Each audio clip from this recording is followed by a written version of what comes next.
سربەخۆیی گرنگ نییە، هەر هەشبێتی ناوی وڵات بەعانەیەک، قەڵای هێزکی ئەنفالەکان بە مەرحەبای بێگانەیەک.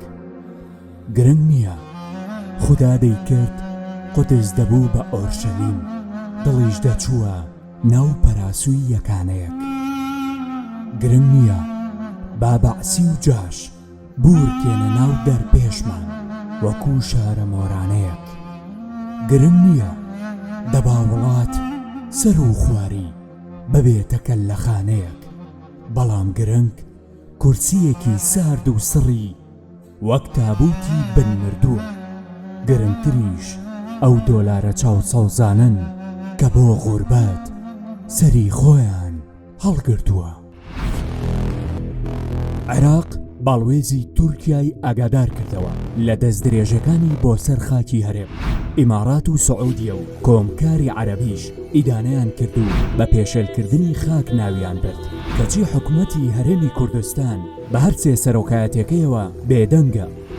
نزیک بە هەفتەیەکە لەشکرکێشەکانی تورکیا بۆ سەر خاکی هەرێم دەستی پێکردوتەوە و لەو نێوەندەشدا چەندین هاوڵاتی سڤیل شەهید کراون، بەڵام حکومەتی هەرێم بە یەک و شەش ئیدانەی ئەم کارەی نەکردووە و تەنانەت وەزیری پێشمەرگەش ڕەتی کردەوە هیچ لێدوانێکی سەبارەت بەو بابەتەدا بێت. سەرەڕای ئەوەی هەفتەی ڕابردووش ئێران چەندین جار بنکە و بارەگاکانی حیزبە کوردیەکانی کۆمەڵە و دیموکراتی لە حاجی ئۆمەران تۆپباران کرد. دیار نییە حکومەتی هەرێم بۆچی لەسەر لەشکرکێشی و پەلاماردانەکانی تورکیا و ئێران بۆ سەر خاکی هەرێم قڕوقەپی کردووە، لە کاتێکدا پێشتر چەندین جار بەیاننامەی دەرکردووە بۆ ئیدانەکردنی ڕووداوە تیرۆریستەکانی عێراق. سەیرەکە لەوەیە هەر ئەو بەغدایی حیزبە دەسەڵاتدارەکانی هەرێم بە دوژمن دەیناسێن و دەڵێن قوتی خەڵک دەبڕێت، هاتۆتە دەنگ و چەند جارێک حکوومەتی ئەنقەرەی ئاگادار کردوتەوە کە دەست بەجێ بۆردومانەکانی ڕابگرێت و دەژڵێت هێزە دەست درێژی کارەکەت بکشێنەوە. لەلایەکی تریشەوە سەعودیە لە مەکە و مەدینەوە بە تورکیا و ئێران دەڵێت دەبێت دەست درێژەکانتان ڕابگرن، کەچی حکومەتی هەرێم لەسەر خاکەکەی خۆی بێدەنگە. ئیماراتیش بە پێشێلکاری ناوی بن، بەڵام هەرێم هەر بێدەنگە. کۆمکاری عەرەبیش ئیدانەی کرد، ئەم جارەش حکومەتی هەرێم هەر بێدەنگە. ئێستا نازانین هۆکار چییە؟ حکومەتی هەرێم لە ئاستی ئەم دەست درێژیانە زمانی گۆناکە.